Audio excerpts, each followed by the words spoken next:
Hi, this is Dr. Randy Bock, and I am here talking with you May 18, 2022 for a coronavirus conversation. I'm going to try to get right to the point today. I was speaking with a contractor looking at a problem in my house, and we wound up talking about medical things, COVID. And he was curious how dangerous current variants are. Right now, we're in one of the Omicron strains. I think it's Omicron BA12 or something like that. There's going to be Omicron L or K. The real key here is that right now, nobody uses this term, but I'd like you to use it. We are in COVID-22. COVID-19 was the original one, came here in 2020, originated in China in 2022, and the vaccine is for COVID-19. So it's kind of fighting the last battle. The example I came up with for him was coyotes or wolves and dogs. My dog was inside and barking. And dogs have coexisted with us or vice versa for quite some time. I'm not sure the number of years, but probably millennia at the very least. And they're descended from wolves, coyotes, foxes, and the like. Those are dangerous animals. And if you have one of them in your neighborhood, it becomes an alert. Your reaction to them is different from that when you see a dog or cat or something like that. And cats, mind you, have pumas and jaguars and all kinds of dangerous relatives, leopards and whatnot. So when they come from the wild, they don't really have your interests at heart, and they're willing to take a bite of you and move back to the wild where they have basically their own reservoir for living and existing. The common cold such as we have, those are the dogs and cats. They're domesticated in a sense, and they've learned to live with us insofar as viruses, if they don't have any brains, they don't learn. But the ones that are going to be passed around and stay with us almost ipso facto are relatively benign. So we keep hearing about the greater transmissibility of Omicron, which is all well and good, but that implies that it's not killing the host, because it's for something like Ebola, which is, I guess, initially transmissible, but it's not going to hit large populations because people die. And other people notice that those people have died. So it's not something that's going to really persist. So same thing with a wolf, coyote, a jaguar, some big puma comes in your neighborhood, you're going to notice it, lion and tiger and so forth. And if you have kind of a tiger gun or some identification purpose for noticing tigers and wolves and coyotes, and you have a high danger alert for that, you're not necessarily going to apply it for dogs and cats, nor should you, because it's rather pointless and it's dangerous to the dogs and cats you've come to love. And you have some benefits from having dogs and cats around and whatnot, whether psychological and so forth. I'm not saying the same benefit from having the common cold, but it certainly doesn't shake our boat the same way original COVID-19 did. But COVID-19 is no longer here. Again, it's COVID-22. The current Omicron versions. And so they should be attributed to the year. And we shouldn't be taking basically, kind of a quote unquote flu shot from 3 years ago in order to handle things now. They're mischaracterized as boosters. They're not really boosters. They are COVID-19 shots. There were, theoretically going to be some Omicron shots coming out. We'll get to that in a second. So I just wanted to pass that along. There's, I'm sure you're getting your own COVID stories, and they're dissipating over time. Some people seem to be the last holdouts, and I remark upon them. It's beautiful spring day, warm and so forth, and keep, parents have their kids muzzled up. It's nonsensical. Young kids don't really get that sick from this and so forth. Anyway, I'm going to try to hit the news today and make this a rather brief session. So I hope you bear with me on this. Let's see what I can do here. Well, first of all, I can make it full screen. So this is an article from NPR. If you've had Omicron before, are you safe from infection by the new variants? This is actually called begging the question in a sense. It's putting a thought implicit in the question that may not actually be true. Here, the statement is, are you safe from the new variants, implying that the previous Omicron variant was dangerous. It's not. South Africa had it fully a month before us. They didn't really have any problems from it. They're not really vaccinated at all, maybe 10 or 15% of the population there at the time. And they didn't have any deleterious side effects, no great increase in death rate and so forth. This is a non-fatal thing. It's really, at this point, the wolf COVID-19 has become perhaps not the lapdog puppy, but a very benign house cat, or maybe a cat that may scratch you a little bit. But for the most part, something that's amenable is not going to really shake your boat so much. So they asked this question, And the thing is, you may or may not be. Um, the Omicron mutates, and people seem to be getting sick. And it's kind of an irrelevancy whether you've had it or not, because nobody asks you whether you've had, a rhinovirus or adenovirus or RSV and so forth in the last couple of years or recently, and whether you have a cold. You don't really investigate. You don't need to. So a lot of times we are really now currently being led by the operational, institutional COVIDization, the testing mechanism that exists. My team currently, the Boston Celtics, are in the semifinals of the NBA, and one of their star players, or useful players, Al Horford, he's been kept out by safety protocols. They're not safety protocols anymore. They're protocols, no doubt. But he's had Omicron before. He's had the original COVID. He's had the vaccine. He's not ill apparently, and he's playing. He was fine, and they happen to test this thing as positive. So now he's not going to be out for the game, or he's going to be out not playing for game two, already game one. So these things are impactful, but they become their just own little bureaucratic mess. They are a distinction without a difference. They're not making any difference in people's health or lives. I'm just going to kind of breeze along here. Some things I've been looking at. I'm going to leave this without comment because I haven't had a chance to look at it much in detail, but investigation underway following mysterious surge in deaths of newborn babies in Scotland. I don't know really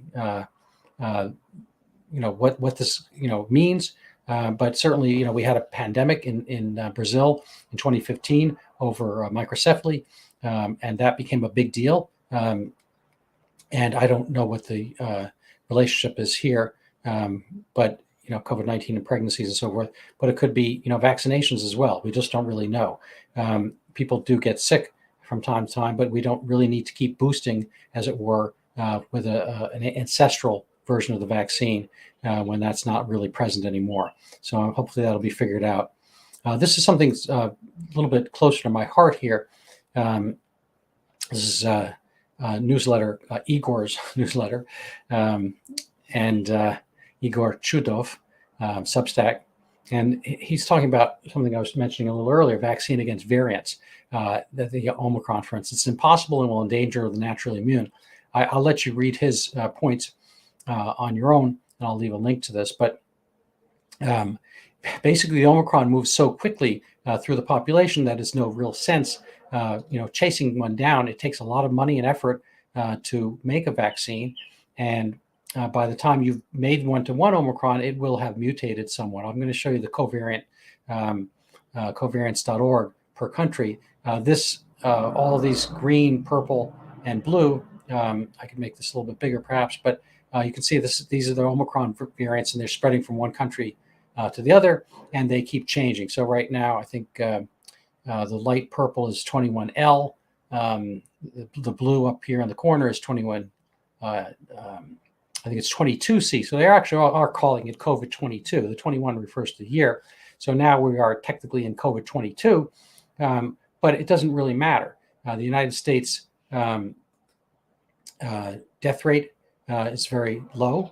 I'm going to show you some data right here. This is from Indonesia, which is undergoing a bit of a Omicron, same basic kind of thing we're having here. I think they're let's see, according to covariance. If we check Indonesia, they are, where are they? Right here in the middle. They are, I guess, a strain behind us. They're on 21L.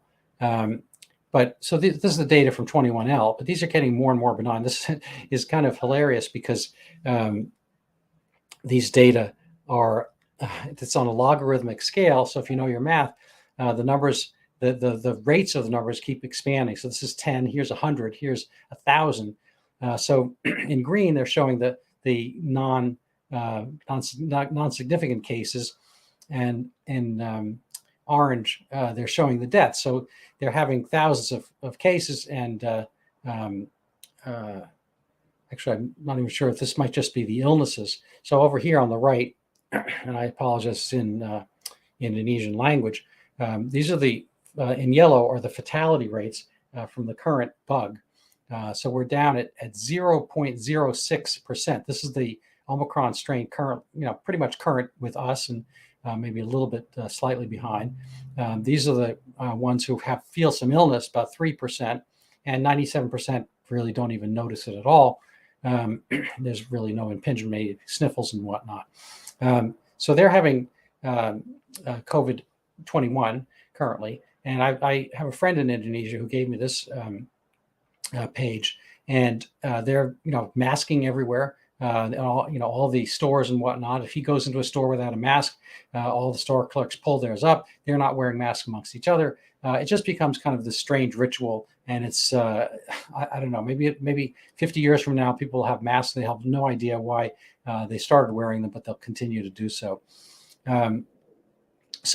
His point here is the variants go through so quickly. And again, getting back to that covariant strain map, this is a matter of a month or so. We will have moved, this is South Korea, but in the upper left here, we have the United, but all the countries pretty much doing the same. So every month we're kind of stepping through one Omicron to another. So the variants are changing and they're pretty benign. The United States has, pretty much we've bottomed out on the deaths. We're a country of 330 or so million people, and I think that translates to 30,000 deaths a day, ordinarily. So of the deaths that are happening, this is a really inconsequential number.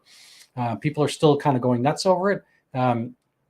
I just put masks in school as a search item in my Google machine here at Detroit area. Reinstates face masks because of uptick in COVID-19. Again, this is a misnomer. It's not COVID-19. The covariant one tells you this is COVID-22.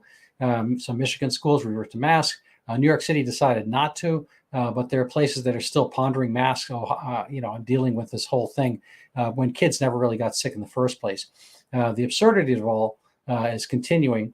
But let's just come back to this article about the Omicron vaccine, as it were. Omicron targeted vaccines do no better than the original jabs. And that's probably because they're both inconsequential. Omicron is a meaningless illness, and COVID-19 doesn't really do much for it anyway. So I think it's one meaningless thing versus another meaningless thing. So it's like saying, my car is not improved whether I wear a green hat or a blue hat. I seem to get the same gas mileage in either case. So it just, a non-entity, non-cofactor. And he points out here, therefore, unlike in 2020, there's no single variant against which to make a vaccine, as we were talking about, looking at the covariant picture here. So you can go through this, but I think you get the basic idea from what I've said.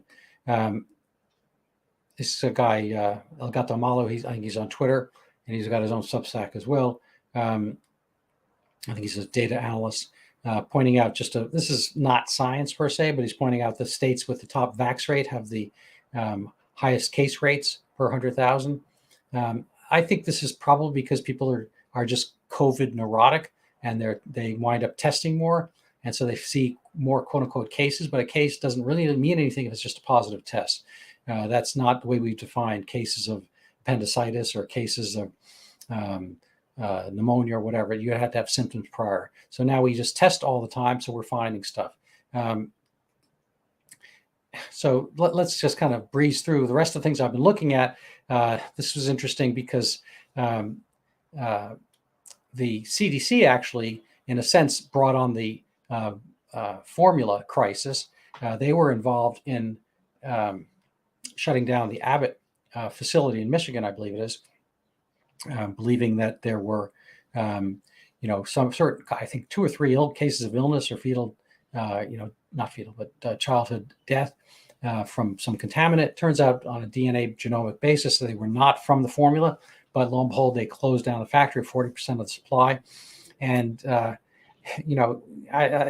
if you want to look for conspiracy aspects, I think it's probably coincidental, but our friend Bill Gates, who really should stick with computers, he is part of investing in, I assume, some kind of like protein building, pseudo human milk formula, which I think is actually a great idea. So I'm not going to, kind of give him a bad name for this, but it is pretty funny or interesting, or if you're a conspiracy theorist, indicative of the times that, Formula Factory is going to probably help Bill Gates make some more money on top of his money. Some of the things that are going around politically. This is from Jonathan Turley, WHO director. So they supported censorship. Per the Chinese, he was kind of Tedros Ghebreyesus. I was thinking Ethiopian name. I think there's Jesus over here, and Gabriel is what the name refers to. Has supported censorship, kind of via China against what he called the infodemic. Now Tedros has been reportedly censored by China for disinformation on his own pandemic measures. So it's kind of good for the goose, good for the gander, I guess. There's a lot of censorship going on, even including here in the United States. This is meet the doctors who are punished or threatened for questioning the COVID vaccines. So again, I love vaccines, and I think COVID-19 vaccine was excellent for COVID-19, and maybe even for early, certain variants of COVID-20, maybe the alpha and beta variants, but they became less powerful as the coyote turned into just your,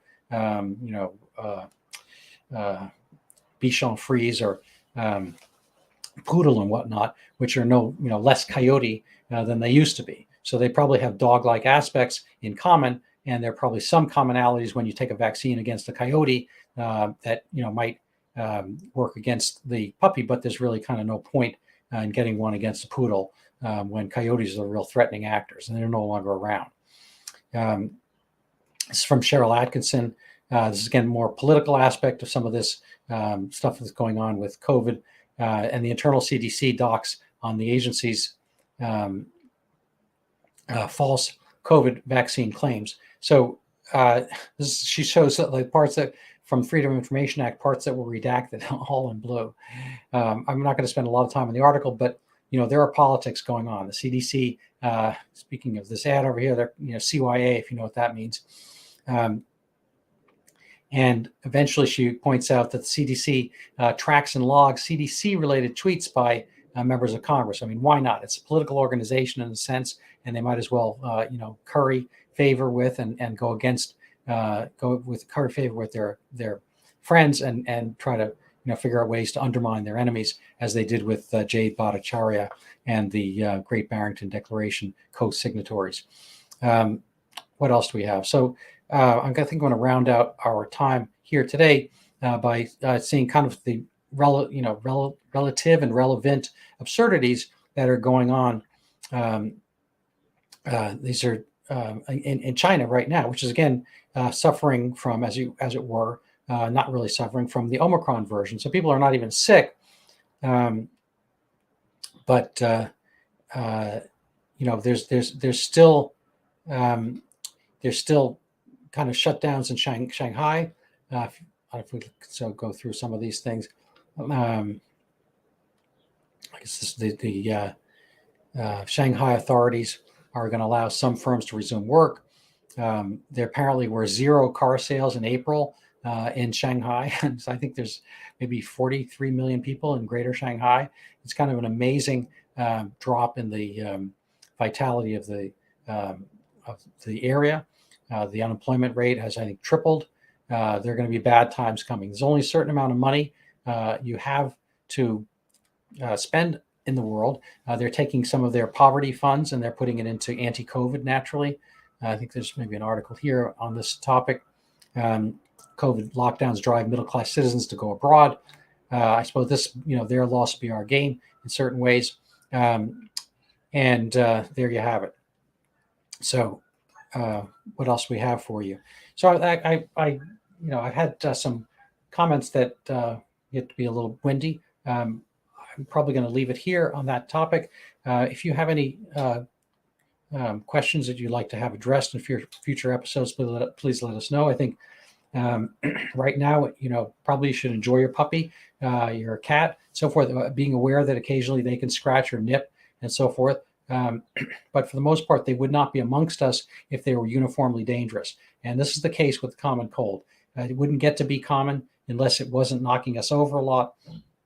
And so it's ipso facto, it's by the very nature of it that as vaccines come from the wild, they self-attenuate, become more mild if they're going to live with us. And it's the same with whatever the precursor to our domestic cats was.